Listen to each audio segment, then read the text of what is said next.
నమస్తే, welcome to Suman TV Khammam. నేను మీ శిల్ప. ఈరోజు మనం బీజేపీ బీజేఎంసీ తెలంగాణ అధ్యక్షులు మద్దిశెట్టి సామ్యూయల్ గారితో ఉన్నాం. వారిని అడిగి కొన్ని విశేషాలు తెలుసుకోవడానికి ప్రయత్నిద్దాం. బీజేపీలో ఉన్నారు. సో మీరు బీజేఎంసీలో ఎప్పటి నుంచి కొనసాగుతున్నారు? ఎప్పటి నుంచి స్టార్ట్ అయింది?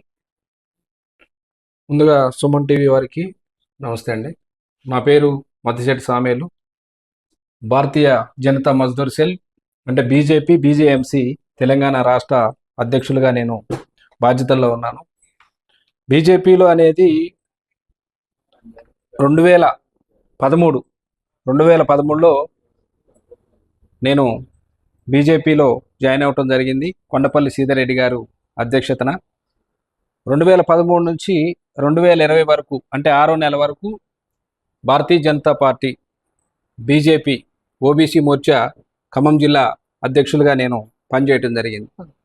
ఆ క్రమంలోనే చాలామందిని కూడా భారతీయ జనతా పార్టీలోకి తీసుకోవడం జరిగింది. అప్పుడు డాక్టర్ లక్ష్మణ్ గారు రాష్ట్ర అధ్యక్షులుగా ఉన్నారు.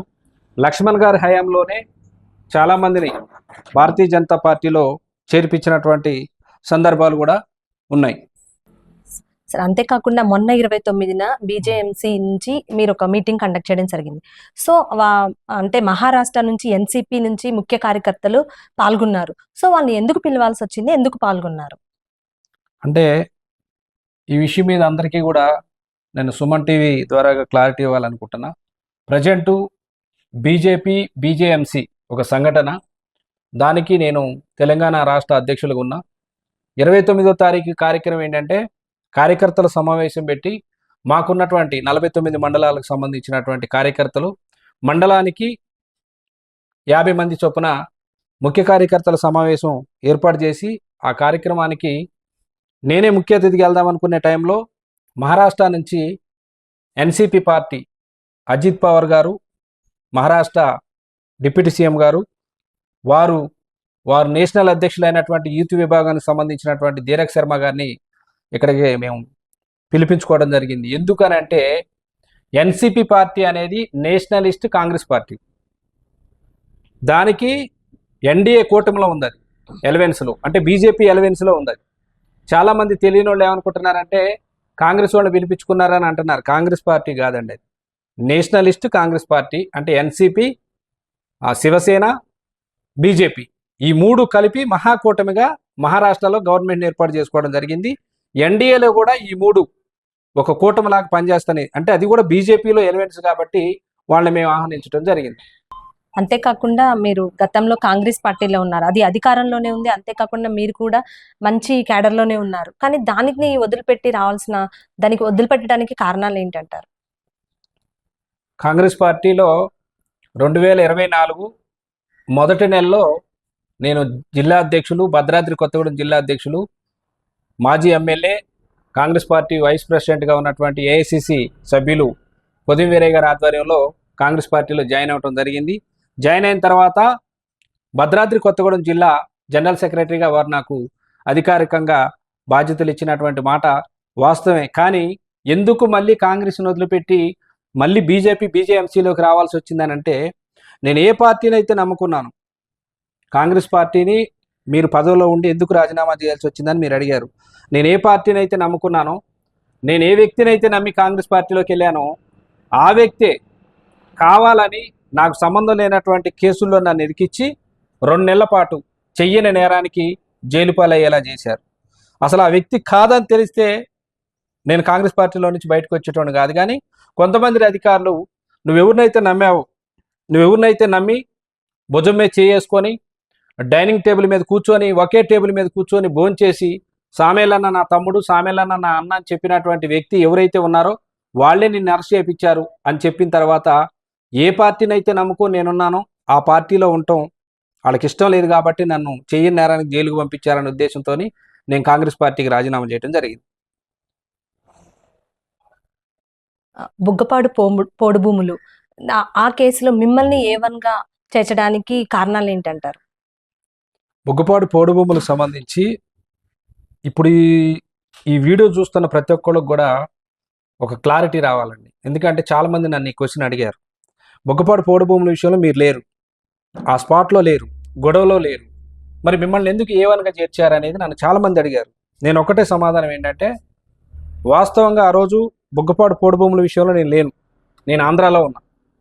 నేను ఆంధ్రాలో ఉన్నా కానీ నన్ను కావాలని A1గా చేర్చి నా మీద, నాతో పాటు 96 మంది మీద 5 కేసులు చొప్పున, ఒక్కొక్కరి మీద 5 కేసులు చొప్పున బనాయించి నన్ను A1గా చూపించి నన్ను అరెస్ట్ చేయడం జరిగింది.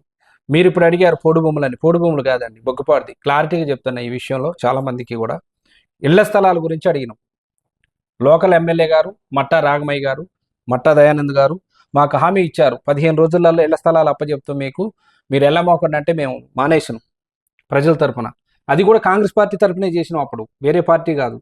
మట్టా రాగమయ్య గారిని గెలిపించుకునే విషయంలో ఎంత కృషి చేశామో, మట్టా రాగమయ్య గారి నమ్మకంతో వారు ఇచ్చినటువంటి మాట మీద ఉద్యమాన్ని, పోడు భూములు కాదండి అది, ఇళ్ల స్థలాల విషయంలో మానేసినాం. తర్వాత ఏం జరిగిందంటే, వాళ్ళ సొంత భూముల కోసం వాళ్ళు పెట్టుకున్నటువంటి గొడవలో నాకు సంబంధం లేకపోయినా నన్ను ఇరికిచ్చారు. అసలు ఆ రోజు నేను లేను. మీరు మీడియా మిత్రులను అడగండి, డిపార్ట్మెంట్ని అడగండి, అక్కడ ఉన్న జనాన్ని అడగండి, నేను లేను. నేను ఎప్పటి వరకు ఉన్నానంటే, ఇళ్ల స్థలాలు కేటాయిస్తాను అని ఎమ్మెల్యే గారు మాకు హామీ ఇచ్చిన తర్వాత ఎమ్మెల్యే గారి మీద నమ్మకంతో మేము మానేసిను.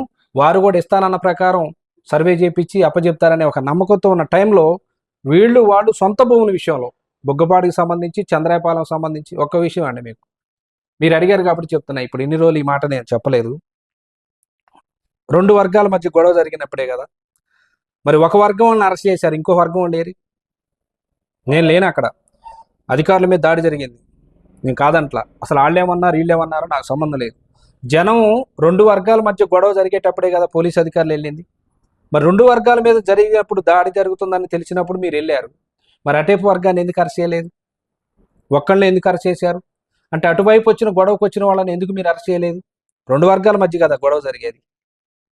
నా బాధ ఏంటంటే, నేను లేను అందులో.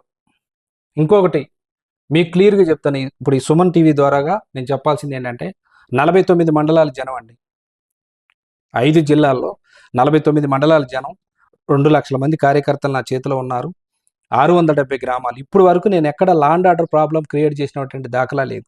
బొగ్గపాడు ఇష్యూలో ఏమైందంటే, నేను ఆ రోజు లేకపోయినా ఆయన చేయమంటేనే వీళ్ళు చేశారని ఒక అనుమానంతో నా పేరు కూడా చేర్చారు. నేనేమంటానంటే, మీరు చేర్చారు ఓకే, అది కోర్టు తేల్చుద్ది.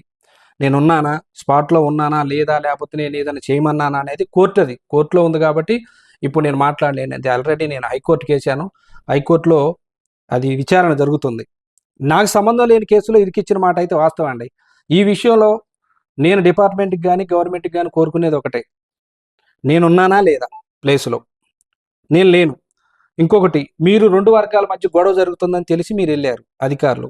మరి ఒక వర్గాన్ని ఎందుకు అరెస్ట్ చేశారు, ఇంకొక వర్గాన్ని ఎందుకు వదిలిపెట్టారు? అంటే అక్కడ అసలు ఏం జరిగింది అనేది కోర్టు విచారణకు వచ్చినప్పుడు కోర్టు తెలుసుకుంటుందండి. సంబంధం లేని కేసులో నన్ను ఇరికిచ్చారు, నన్ను అసలు అనవసరంగా హీరోని చేశారు. నాకు సంబంధం లేదు, అసలు ఆ కేసులో నేను లేను, ఆ గొడవ జరిగినప్పుడు నాకు లేను. ఇంకొక గొప్ప విషయం ఏంటంటే, మీడియా ముందు చెప్తున్నా, సుమన్ టీవీ పరంగా, మట్టా దయానంద్ గారు నాకు ఫోన్ చేసి, శామ్యూల్ ఇక్కడ సిఏ గారి మీద ఏదో గొడవ జరుగుతుందంట అని చెప్పే వరకు నాకు తెలియదండి వాస్తవంగా. మట్టా దయానంద్ గారు చెప్తేనే ఆ విషయం నాకు తెలిసింది.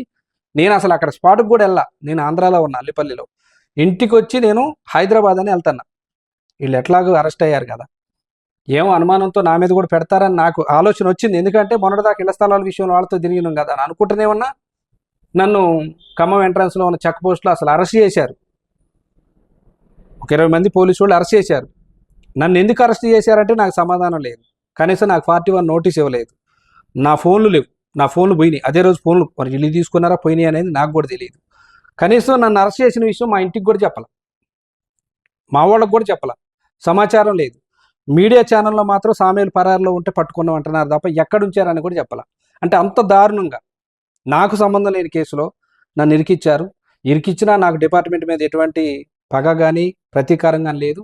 లీగల్గా నేను ప్రొసీడ్ అవ్వాలనుకున్నా హైకోర్టులో వేసా. కోర్టు ఏ రకంగా తీర్పిస్తే దానికి నేను స్వాగతిస్తాను. మీరు చెప్పిన సిచ్యువేషన్ ని చూసి, అంటే పోలీసు అధికారులు కానివచ్చు, పోలీసులు కానివచ్చు, కొంతమంది వ్యతిరేకంగా మీ మీద ఉన్నారని అనుకుంటున్నారా అని భావించవచ్చు అంటారా?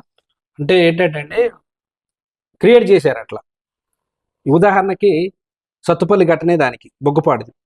నేను మీకు చెప్పా కదా, బొగ్గపాడు ఘటనలో నాకు సంబంధం లేదు. మీరు సిబిఐ ఎంక్వైరీ వేయించండి, సిఐడి ఏదైనా ఏ ఎంక్వైరీ వేయించండి, సిట్టింగ్ జడ్జితో ఎంక్వైరీ వేయించండి.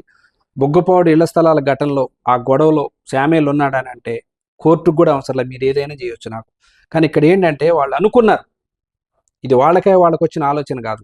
కొంతమంది రాజకీయ నాయకులు మద్దిశెట్టి శామ్యుల్ని ఈ కేసులో కూడా ఇరికించాలని చెప్పి పోలీస్ అధికారుల మీదకి ఒత్తిడి తీసుకురాబట్టి వాళ్ళు నన్ను కేసులో ఇరికిచ్చారు. ఇది కేవలం పోలీసు వాళ్ళు తప్పని నేను అనుకోవట్లా, ఇది రాజకీయంగా జరిగింది. కాకపోతే ఏంటంటే అధికారులు చేసే పొరపాటు ఏంటంటే నాకు మనసుకు బాధ అనిపించేది, ఇప్పుడు బుగ్గపాడు ఘటనలో నేను లేనండి, మీకు నేనున్నానని మీకు అనుమానం ఉంది.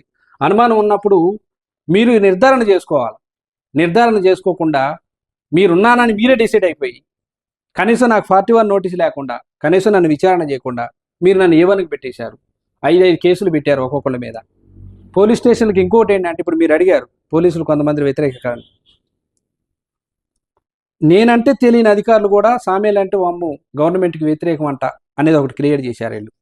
నేను ఈ సుమన్ టీవీ ద్వారా ఏం చెప్తున్నా అంటే, నేను అనుకుంటే అంటే చెప్తున్నా, 49 మండలాలు 2 లక్షల మంది జనం, 670 గ్రామాలు. నేను ఏ మీటింగ్ పెట్టినా 5-6 వేల మంది జనం వాళ్ళ సొంత ఖర్చులతోని, సొంత ఛార్జీలతోని, సొంతంగా అన్నాలు తీసుకొని వస్తారు వాళ్ళు. నేను ఒక పిలిపిస్తే సత్తుపల్లి చేయలేనండి, ధర్నా ముట్టడి చేయలేను. కానీ నాకు ఆలోచన లేదు, నాకు ఏదైనా కోర్టు మీద నమ్మకం ఉంటుంది, నాకు న్యాయస్థానాల మీద.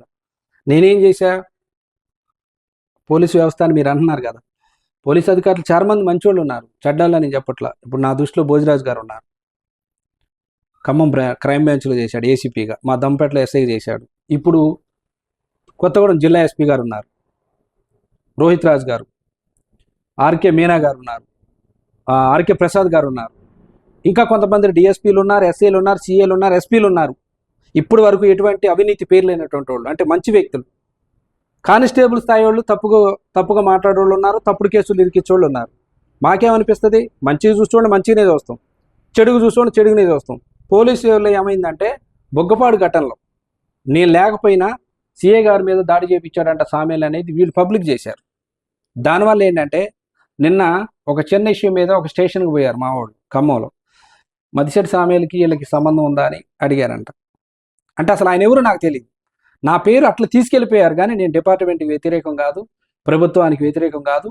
గత 23 సంవత్సరాల నుంచి కేంద్ర ప్రభుత్వానికి మద్దతుగా, కేంద్ర ప్రభుత్వానికి అనుకూలంగా నేను పనిచేస్తున్నటువంటి వ్యక్తిని. అన్ని వేల మంది, అన్ని లక్షల మంది జనాన్ని నా చేతిలో పెట్టుకొని కూడా ఇప్పుడు వరకు law and order problem create చేయకుండా ఉన్నటువంటి వ్యక్తిని నేను. కావాలని నన్ను నెగిటివ్గా చూపిస్తూ కొంతమంది అధికారుల దృష్టికి సామ్యుల్ అంటే మంచోడు కాదు, డిపార్ట్మెంట్కి వ్యతిరేకంగా ఉంటాడని చెప్పి ఇది కొంతమందికి కావాలని క్రియేట్ చేస్తున్నటువంటి విషయం మేడం. నేను ఇప్పుడు వరకు కూడా డిపార్ట్మెంట్కి వ్యతిరేకత అనేది లేదు. వాళ్ళు ఎప్పుడు ఫోన్ చేస్తే, ఎవరైనా సరే నాకు ఫోన్ చేస్తే నేను వెళ్ళి అటెండ్ అయ్యి వస్తాను. నేను అట్లుంటా డిపార్ట్మెంట్ విషయంలో. డిపార్ట్మెంట్ కూడా అందరూ వ్యతిరేకత లేరు నాకు. నేనంటే తెలియని వాళ్ళు ఇప్పుడు స్థానికంగా ఎవరైతే చెప్పారో వాళ్ళ మాటలు నమ్మి సామ్యుల్ అంటే ఇలాంటి వాడని అనుకుంటున్నారు తప్ప అసలు నిజంగా నా గురించి తెలిసిన వాళ్ళు చాలా తక్కువ. Okay sir, thank you so much. Real గా ఇంకా ముందు మీ రాజకీయ జీవితం ఇంకా మంచిగా కొనసాగాలని, ప్రజలకి మరెన్నో సేవలు చేయాలని మా సుమన్ టీవీ ద్వారా కోరుకుంటున్నాం. ఓకే మేడం, నమస్తే మేడం.